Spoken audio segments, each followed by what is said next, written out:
Supa SP here. Talk about Joe Rogan leaving YouTube and going to Spotify. We're not going to take too long on this topic just because a lot of people are talking about it, and it's really simple.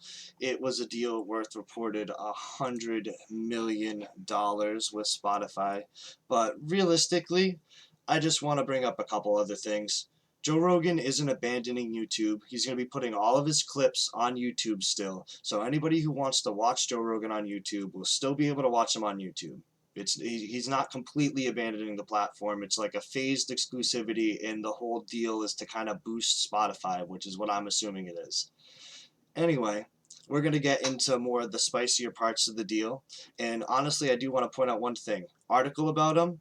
I didn't read some of the later parts of it just because most of it were tweets and other things, more political stuff, talking about past history on the show, which a lot of people already know about. He smoked with Elon Musk.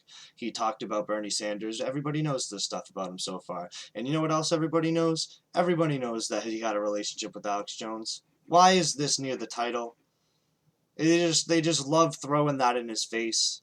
He's never going to be able to live it down that he was friends with this guy. It's so rough. I almost feel bad for Joe Rogan at that point. Like, it's hard to feel bad for Joe Rogan. He's got $100 million deal with Spotify, but like, I almost feel bad that Alex Jones is like this plague that just constantly just goes after him, and people always go after him for it.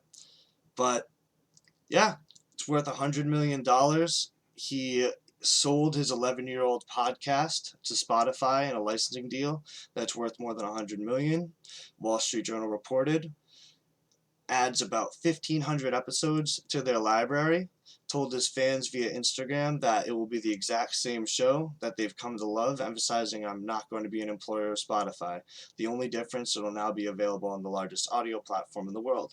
It'll also be exclusive to them in the full version cuts, is where I think people who are going to be upset are.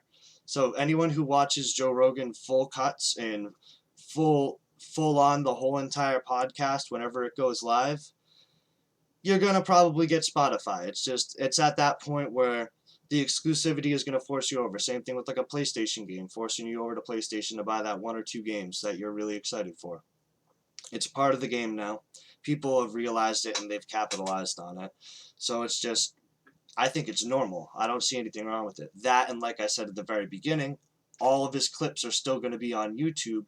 So it's really not that big of a deal. Like, in the grand scheme of things, has anything really changed? You can still watch the highlights and the best parts of the entire podcast, or the stuff that Joe Rogan and other people working around Joe Rogan are going to think are the best parts of the podcast to put on YouTube.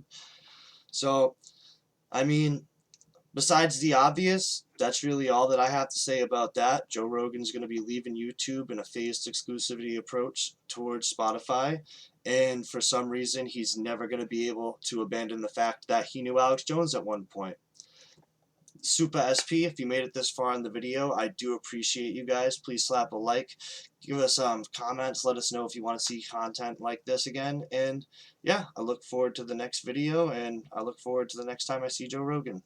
Love his podcasts.